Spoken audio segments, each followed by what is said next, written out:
Hello, dear viewers, and welcome back to the channel, where we explore the most significant events shaping the royal landscape and global diplomacy.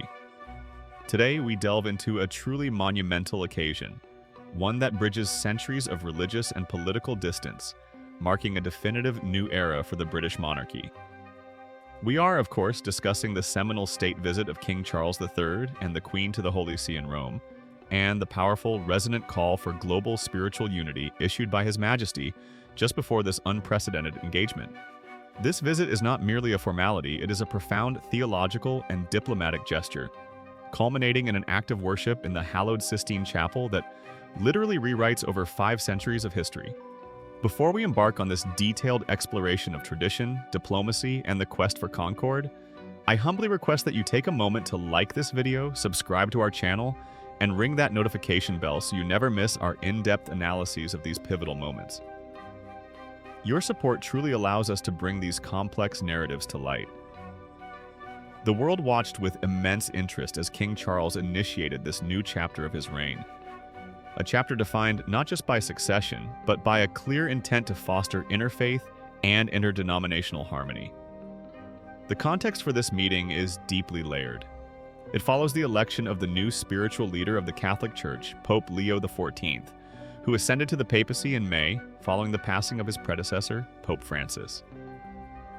This transition, combined with the commencement of a new reign in the United Kingdom, sets the stage for a truly fresh start in the relationship between London and the Vatican City-State. On the evening of Tuesday, October 22nd, the royal couple arrived in the Eternal City of Rome, commencing their crucial 2-day state visit to the Holy See. This event is inherently significant, symbolizing a warming of relations that have often been characterized by respectful distance since the Reformation. But the most striking element of the preparation for this meeting was the public statement released by King Charles through his spokesman, carried by GB News. It was a statement that transcended mere diplomatic pleasantries, offering instead a powerful theological and moral directive to the Christian world. His Majesty conveyed that he was greatly looking forward to meeting Pope Leo and celebrating together the historical significance of this visit. However, he quickly pivoted from the personal and historical to the urgent and current. The king issued an impassioned plea urging Christian communities across the globe to coalesce and stand together against conflict and division. In a world increasingly marred by geopolitical turmoil, societal fractures, and ideological extremism, the king's words carry extraordinary weight. He underscored that to unite in faith among all Christian communities was now more important than ever during these periods of profound global unrest and instability. This is not simply a call for tolerance. It is a robust demand for active, concerted cohesion among believers. King Charles went further, articulating a vision where faith itself serves as a foundational bulwark against those promoting conflict, division, and tyranny. The use of the word bulwark, meaning a defensive wall or fortification, is potent. It suggests that spiritual conviction, when unified across denominations, possesses the strength to actively resist the corrosive forces that seek to dismantle societal order and promote authoritarianism.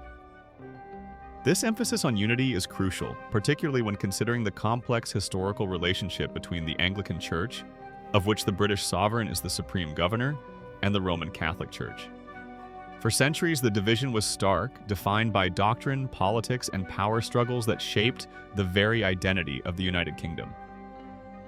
King Charles, through this statement, is positioning the modern monarchy not as a symbol of past schism, but as a proactive agent for ecumenical reconciliation and global moral leadership.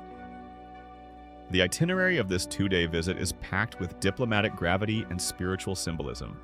The pinnacle of the official engagements is the formal reception, where the king and queen will be received by His Holiness, Pope Leo XIV, at the majestic Apostolic Palace. This palace, often simply called the Papal Palace, is the official residence of the Pope in Vatican City and serves as the center of the Catholic Church's administration. The meeting within these venerable walls signifies the highest level of diplomatic recognition and mutual respect between the two sovereign entities, the United Kingdom and the Holy See. Imagine the scene: the arrival of the British sovereign head of the Commonwealth and the Church of England, being welcomed into the very heart of the global Catholic faith. Every detail, from the procession to the private audience, is meticulously planned to reflect the immense historical weight of the occasion. However, the true jaw-dropping moment of this state visit is scheduled for the following day, Wednesday, October 23rd. This is when the visit will culminate in an absolutely unprecedented ecumenical service held within the sublime confines of the Sistine Chapel. Let us pause for a moment to truly appreciate the magnitude of this location.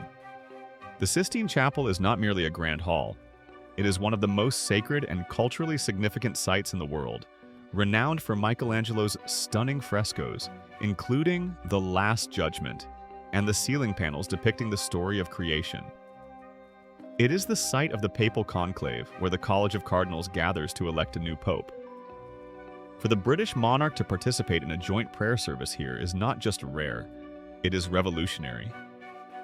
During this service, King Charles and Pope Leo XIV will pray side by side. This simple action, two leaders of the world's major Christian traditions kneeling together in the spiritual epicenter of Catholicism, is a historical watershed moment. To understand why this is so earth-shattering, we must briefly revisit history, a history that defines the very core of the British monarchy's religious identity. The schism dates back over 500 years to the reign of King Henry VIII. Henry VIII's desire for an annulment of his marriage and the subsequent resistance from Rome led directly to the Act of Supremacy in 1534, establishing the monarch as the supreme head of the Church of England.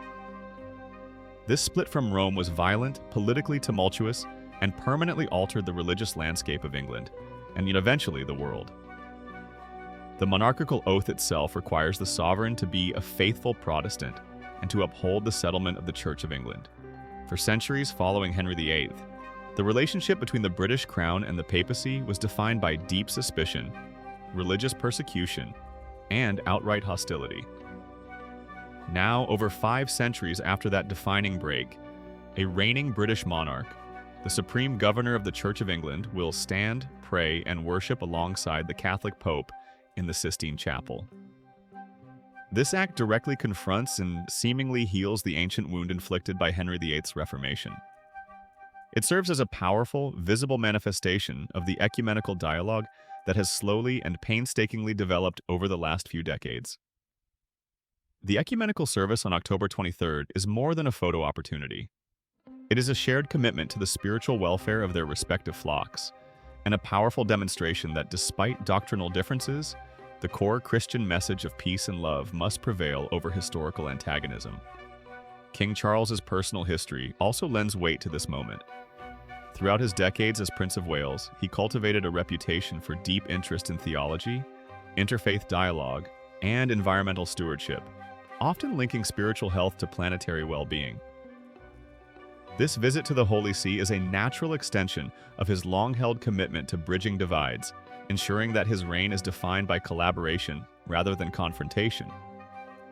The deliberate choice of the Sistine Chapel for this joint prayer service elevates the significance beyond mere diplomacy. It infuses the visit with profound spiritual gravitas, suggesting that the drive for unity is not politically motivated, but spiritually essential. The frescoes surrounding them, the depictions of biblical history, will serve as silent witnesses to this historic reconciliation, emphasizing the shared roots and narrative of both faiths. Furthermore, the king's earlier statement about faith serving as a bulwark against those promoting conflict, division, and tyranny takes on added meaning when considered in the context of the global stage. Many areas of the world today face severe humanitarian crises, often fueled by religiously or ethnically motivated conflicts. By uniting the two largest branches of global Christianity, King Charles and Pope Leo XIV are sending a clear, unequivocal message to global leaders and citizens alike: that shared faith should be a force for cohesion and justice, not fragmentation and antagonism. This state visit is fundamentally about legacy. For Pope Leo XIV, newly elected in May, hosting the British monarch for such a seminal event solidifies his early tenure as one focused on outreach and reconciliation. For King Charles III, It establishes his reign as one dedicated to healing historical wounds and providing genuine moral leadership in an increasingly cynical and fractured world. The narrative of the monarchy is shifting from one rooted in historical separation to one championing modern, global, spiritual collaboration.